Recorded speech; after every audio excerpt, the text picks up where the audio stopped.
I've built the business off from the start, starting from in my bedroom to getting a smaller office now into quite a big unit that we have now, and it's just grown and evolved over the years, and we're lucky to be in this position today. Do you actually make people want to buy? A great looking website as well, a good homepage, something that's going to engage the customer. Maybe on their first visit, they might not necessarily purchase anything, but if you end up having a good marketing strategy in place to collect emails, you'll send them on the journey that we've got set up for them, and they might not buy until the fourth or fifth time, but at least we have a thing in place where we can make it the best chance possible. But I think, is it just like you have to keep that momentum to, I guess, be successful on social, would you say? Yeah, consistency is key, because obviously the more consistent you are, the more views you're going to get, the more followers you'll end up getting. Cool. Hello, my friends. I hope you're well. I hope you had a great day, evening, or night. Today we're with Ben talking about how to actually run an e-com store, what role social media plays, but also what's missing specifically in marketing. Hello, Ben. Hello. How are you? I'm very well, very hot at the moment. It's not the best day to do this, but here we go. We're here on a Saturday, working. So good on us, I guess. For people who don't know you, what do you do? What are you known for? What are we like? What is the kind of infrastructure and like the business model? So I have an e-commerce store, and I have been doing that for the last 6 years. Specifically, I sell pre-loved terrace wear fashion. So looking at brands such as Stone Island and CP Company. You can't go to the football without seeing these brands anymore. And that's just where I've built the business off from the start, starting from in my bedroom to getting a smaller office now into quite a big unit that we have now. And it's just grown and evolved over the years, and we're lucky to be in this position today. Do you think you're quite I guess I was going to say like a new way of looking at this kind of business? Because I think traditionally you would have like a clothing store, right? Like the TK Maxx's of the world equivalent, right? What made you want to, and was it always the plan to have a website rather than, and do it through, online sales rather than necessarily, right, we're going to have a 2,000 square foot or $2,000 a month, whatever it ends up being, like retail location to sell our product?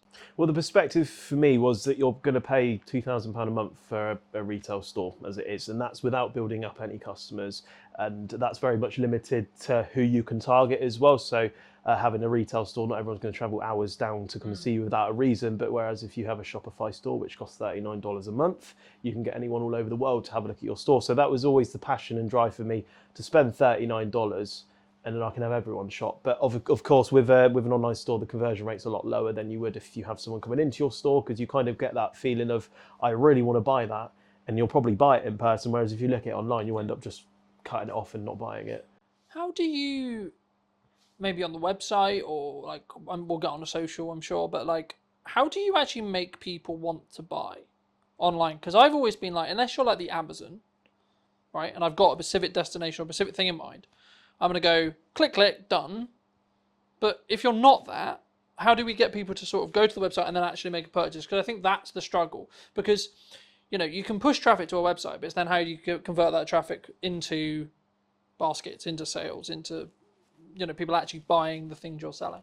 So it's all to do with sort of like specific stock buying as well, making sure we have the right products available, because if at the end of the day, if you've got a store full of stuff that people don't want, they're not going to buy it. But if you buy the right things, it's going to look great. A great looking website as well, a good homepage, something that's going to engage the customer. Maybe on their first visit, they might not necessarily purchase anything, but if you end up having a good marketing strategy in place to collect emails, you'll send them on the journey that we've got set up for them, and they might not buy until the fourth or fifth time, but at least we have a thing in place where we can make it the best chance possible, because not everyone on your website is going to buy something. That's just kind of standard. So do you think it's more about someone hits the website, maybe they look at something, then they'll come back, then they'll come back again, and then the fourth time, then they'll buy something, more than hit the website, buy? Yeah, unless you're specifically looking for a certain product that we have, people just tend to, because I don't really release my drops before, I don't show people what we're going to drop. So a lot of people go on there to see what we've got, and they might not necessarily want anything, but they all still go on there until they find something they want. So they might not kind of find anything for the first couple of weeks. But because we've obviously built up a lot of cash flow in the business now, there is always something available for everyone. So we make sure we cater for every single size, from anything from size small to 3XL. And so there is something for everyone, but not everyone's going to check out, and that's just kind of what you got to put up with. I guess in some ways, is that then like a strategic strategy around like retargeting with meta ads, or like reminding people like, hey, through email marketing, like abandoned cart stuff, like is that the focus then? Like, is that where you see maybe the return customers, or is that or that could be a focus for maybe an online business that's maybe struggling to make their website like work? Yeah, Would you so I say? would say other businesses, make sure you focus on retention marketing, making sure that the customers that you do get, they make sure they return and have no other reason to shop with another store. That's standard for online businesses. Email marketing as well. People might still be shopping around for that sort of stuff. They might have just forgotten who you are, which is pretty standard. Be like, hey, we're still here. That can drive conversions as well. And it's just making sure that you keep them in that sort of like customer journey and make sure they keep coming back. So we've currently got a 12-month journey set up. And at the end of the 12 months, if we can't retain the customer, we will stop emailing them. But that's kind of how we've retained our customers over the years. What kind of timeline would you say that? Because I think sometimes email marketing is it's a very traditional sense of marketing, but I think sometimes people look at it as we do a sequence, maybe 30 emails, 60 emails across like 2 months, and then I think there's a balance, right? I mean, what would you say? Is it like a daily thing, like in regards to like how you send them and like what you send, and or is it actually like we're going to send you 1 a week or 2 a week? Like, how do you structure that from your perspective?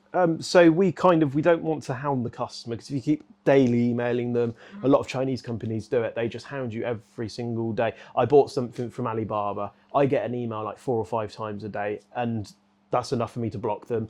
But we kind of just send something to them in like a structure, maybe like one week, and we won't email them for another 6 weeks, and then 12 weeks, and then 6 months, then 9 months, then 12 months.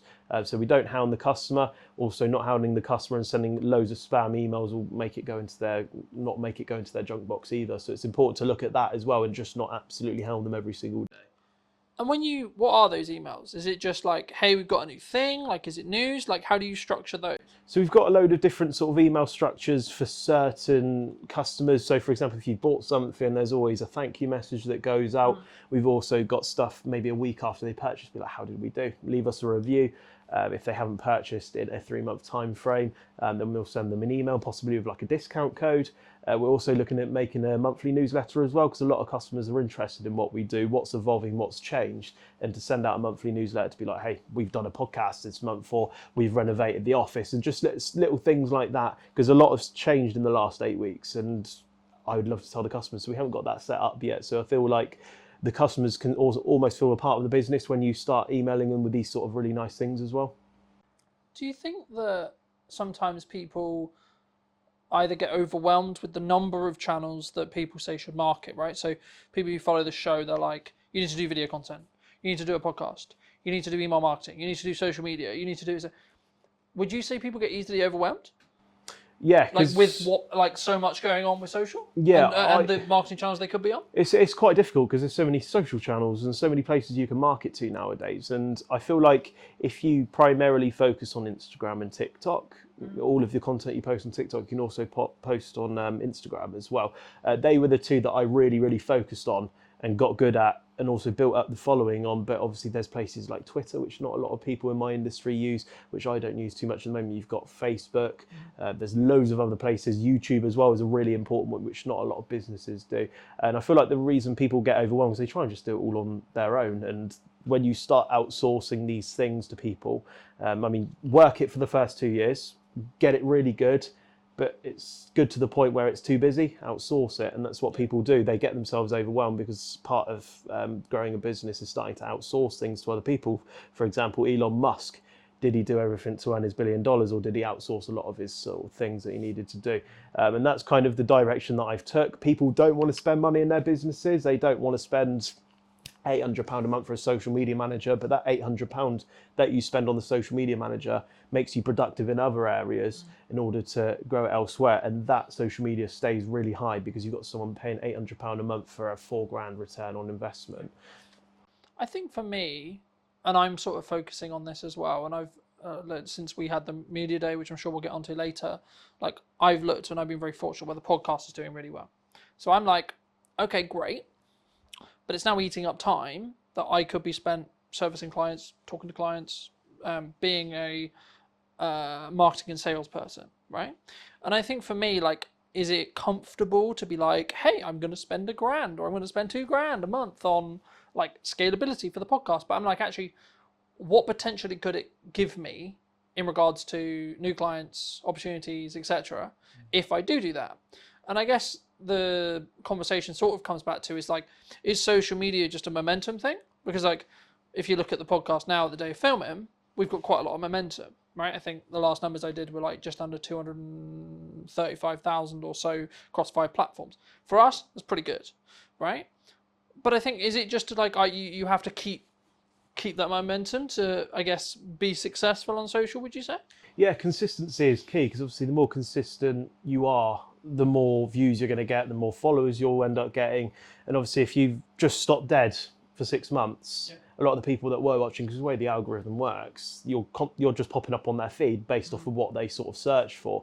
And if you're not creating new videos, they're not going to get shown, and people are going to just slowly forget about you. So the most important thing about social media is staying consistent. And this is the problem I had. The business was growing so much that I didn't have time to do social media.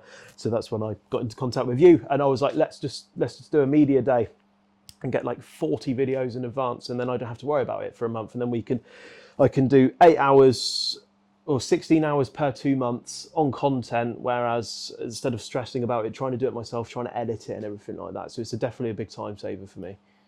Do you think that people, what's consistency, right? Does it have to be, in your experience, does it have to be daily? Does it have to be weekly? Does it have to be we're going to do, because I do basically daily non-negotiable. And then when I can, I try to do 2, 3 or 4 posts per day, every day. But also that's with the caveat of saying, if I'm traveling to do the podcast, or I'm traveling to do this, and so last week at the time of recording was the first day in London, and maybe I got 2 posts.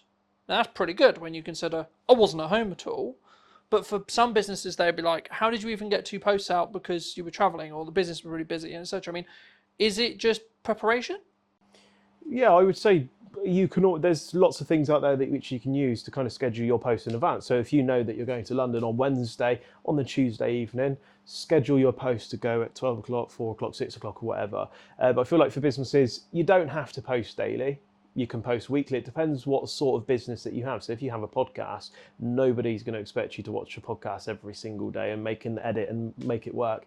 But some people would work weekly. But for someone like me who's trying to sell a product and needs to be seen on the face every day, I think daily's good. You don't have to post 2, 3, 4 times a day. That would be better. But at the end of the day, you need to put your time into perspective, and also the cost of the content as well. To get 2, 3, 4 videos out a day would end up getting quite expensive, especially if you outsourced it as well. And that's also very time bound as well, especially to keep up with that's 120 videos a month or posts. It depends what sort of you're trying to achieve with it all.